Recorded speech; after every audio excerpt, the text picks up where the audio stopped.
Derren Brown, the British illusionist, mentalist and outright genius, the man memorised the London maps for Christ's sake, talks in his book Happy about desire and how it affects more or less every decision we make in our lives. He claims that once we understand some really important aspects of how and why we want things, we can rebuild aspects of our life and form a new relationship with desire that we can use to greatly improve our own happiness. In this video, I've summarised his findings in this book, so you don't have to. You're welcome. And if you stay till the end, I'm going to tell you how you can win a copy of this book. Or you can just skip ahead to the end. I'm easy.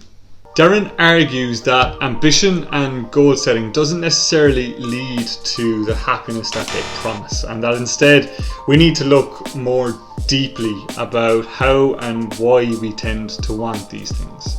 Let me introduce to you a term. Now it sounds a bit satanic, but it actually has a lovely meaning behind it. It's called the hedonic treadmill. It refers to the cycle of desire and fulfillment. Hedonism, which is where the word derives from, means the pursuit of pleasure. There's your nice meaning behind it. The idea and meaning behind it is that objects and possessions will not make us happier in the long run. Not to be depressing or anything. This cycle might sound familiar to you. We want something, we perhaps get it, we feel good for a while, and then we return to whatever level of happiness or sadness that we enjoyed before. Nothing really changes. Derren then prompts you to consider a thought experiment. Now I'm going to get it up here. Suppose you woke up one morning to discover that you were the last person on Earth. During the night, aliens had spirited away everybody but you. Suppose in the absence of these other people, all the buildings, houses, stores, shops, roads remained exactly the same as the night before. All the cars who used to be owned by these people that have vanished are parked where they are, and you can get as much diesel, gas or whatever it is you can to run these cars. Electricity still worked, and it would be a world where just you existed and everybody else was gone. Now, you would of course be very lonely. Let us ignore that for a second and those emotional aspects of being the last person. Let's just say that you were a narcissist and didn't care about other people, and instead let's focus our attention on the material aspects. In the situation described, you could satisfy many material desires that you can't satisfy in our actual world.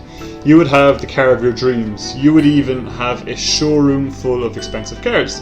You would have a house of your dreams, or you'd live in a palace. You would wear very expensive clothes. You could acquire not just a big diamond ring, but the Hope diamond itself. The interesting question is, without people around, would you really still want these things? Would the material desires you harboured when the world was full of people still be present in you if other people vanished? Probably not. Without anyone else to impress, why own a very expensive car, a palace, fancy clothes, or jewellery? After this story, Derren comes to suggest that alone in our imagined world, you might try these luxuries for a while, but you would soon seek instances that, suit a real pleasant lifestyle. You would live in an easy to maintain house instead of a real big castle full of turrets that are impossible to clean. You would wear clothes that were comfortable rather than expensive. And you would probably care a little bit less about your appearance, almost like Shrek before he met Fiona. Oh, Pinocchio! What this experiment shows us is that we choose a lifestyle based on other people and how they will perceive it, and design it in a way to make them admire us or to envy us. And under this principle, our desires for elusive objects should demolish drastically if we didn't need to impress anybody.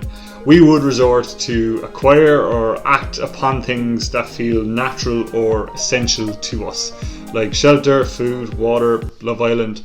Now I know what you're probably thinking, this sounds like an absolutely terrible existence, and it does, but it suggests that liberation from conforming to the constant need to impress others is refreshing and really eye-opening. It's just refreshing. Derren then goes on to say that we choose whom we impress based off how impressive other people seem to us. If they fail to be convinced by our attempts, then we tend to feel anxious and we want them to like us even more. And in this, we are not especially talking about the general comparison between two random people or between you and me, because you would win. Congratulations. Because you don't know me.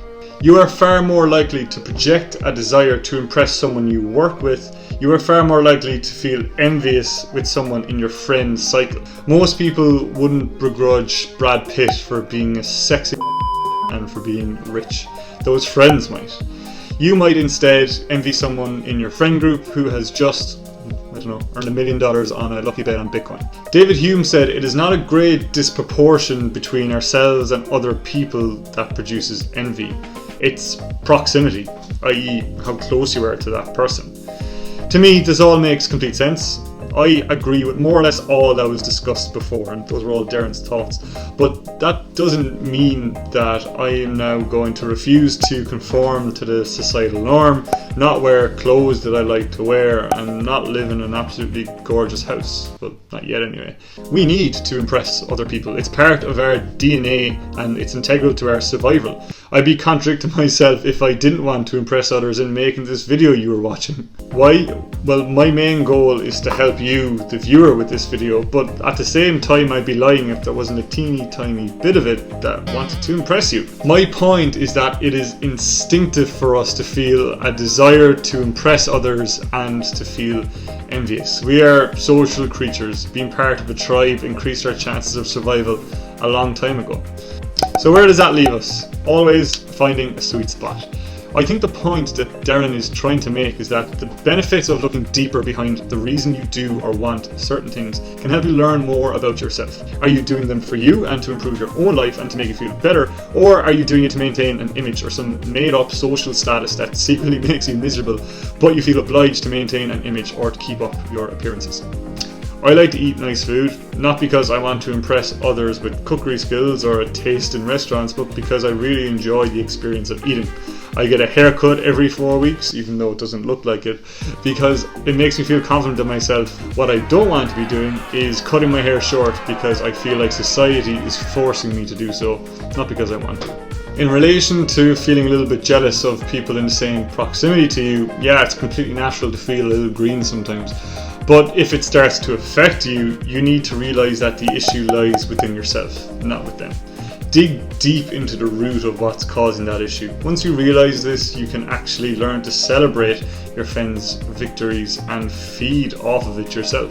To sum up, I think that being aware of how and why we want things can lead to extraordinary benefits in our own lives, because you can discover if what you are doing is something you're doing for yourself or for someone else. If it's the former, good for you. If it's the latter, ask yourself, is it worth it? Derren's book, Happy, is extremely thought-provoking and really insightful. If you liked what we chatted about in today's video, you will absolutely love this book. As I mentioned, I do want to give away a copy of this book to one of you, so all you need to do is comment your thoughts below. I will pick one of you in some random date that I'm going to put down below, and also subscribe if you want to as well. If you are coming in after the date, apologies, you can still comment and subscribe anyway. To be completely honest, I had an absolute blast writing the script for this one, but other than that, I will leave it there. If you're interested in this topic, you might also want to take a look at this video up here where I talk about a technique that I use to organise my mind. That's it for today, folks. Until the next one, slán.